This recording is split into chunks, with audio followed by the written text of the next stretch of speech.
দর্শক, মুন্সিগঞ্জ শহরের চিত্র দেখাতে আপনাদের সাথে আরেকবার যুক্ত হয়েছি। শহরে দেখছেন যে এই মুহূর্তে সড়ক থেকে আন্দোলনকারীদের সরিয়ে দিয়েছে আইন শৃঙ্খলা বাহিনীর সদস্যরা। তারা মুন্সিগঞ্জ শহরের সুপার মার্কেটে অবস্থান নিয়েছে। বিপুল পরিমাণ আইন শৃঙ্খলা বাহিনীর সদস্য যারা সকাল থেকে এখানে দায়িত্ব পালন করছিলেন, তারা এখন আন্দোলনকারীদের সড়ক থেকে সরিয়ে দিয়েছেন।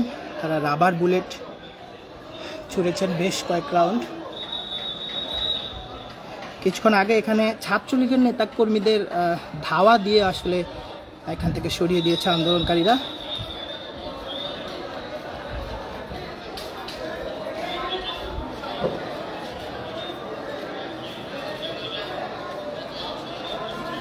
ছাত্রলীগের হামলায় আসলে বেশ কয়েকজন সাংবাদিক আহত হয়েছেন। তারা সাংবাদিকদের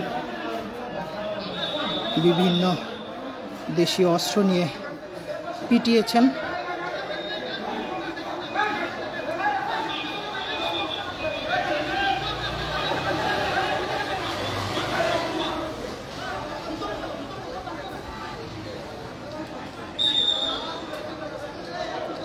আন্দোলনকারীরা এই মুহূর্তে মুন্সিগঞ্জের সুপার মার্কেট এলাকাটি ছেড়ে দিয়েছেন। কিছুক্ষণ আগে এখানে তারা অবস্থান করছিলেন।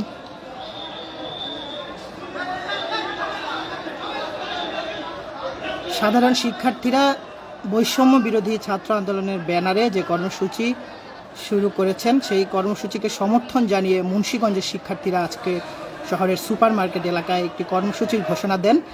তারা এখানে জড়ো হওয়ার পর প্রথমে আওয়ামী লীগ এবং ছাত্রলীগের নেতাকর্মীদের সাথে বাঘ বিতণ্ডা ঘটে।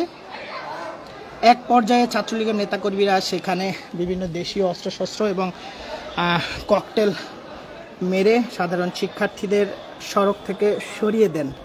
সে সময় সেই দৃশ্য ধারণ করছিলেন মুন্সিগঞ্জে বেশ কয়েকজন সাংবাদিক। এর মধ্যে বেসরকারি টেলিভিশন চ্যানেল NTVর দায়িত্বে যিনি রয়েছেন মঈনুদ্দিন সুমন, তাকে আসলে বেদমভাবে পিটিয়ে আহত করা হয়।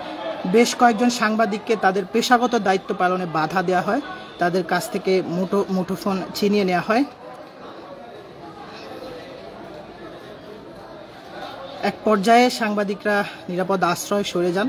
সেখানেও দ্বিতীয় দফায় এই ছাত্রলীগের নেতাকর্মীরা সাংবাদিকদের খুঁজতে থাকেন এবং তাদের মারধরের চেষ্টাও করেন। এই মুহূর্তে আসলে দেখছেন মুন্সিগঞ্জ শহরের সুপার মার্কেট এলাকায় পুলিশের উপস্থিতি রয়েছে। আন্দোলনকারীরা সড়ক ছেড়ে চলে গেছেন। ছাত্রলীগের যারা রয়েছেন তারাও আসলে এখানে এই মুহূর্তে নেই।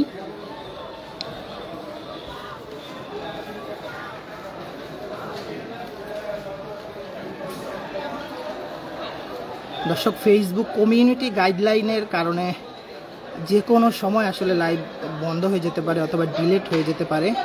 আপনাদের আগেই আসলে বলে রাখছি।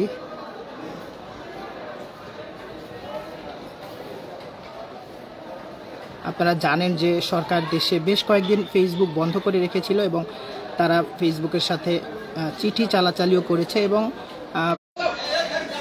দেখছেন যে সাধারণ শিক্ষার্থীরা কিন্তু পুলিশের মুখোমুখি অবস্থান নেয়ার চেষ্টা করছেন। কয়েকজন বুক পেতে দাঁড়িয়েছেন, তারা পুলিশকে গুলি করার আহ্বানও জানাচ্ছেন।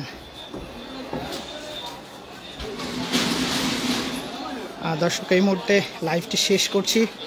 পরবর্তী লাইভে আপনাদের সাথে আবার যুক্ত হব।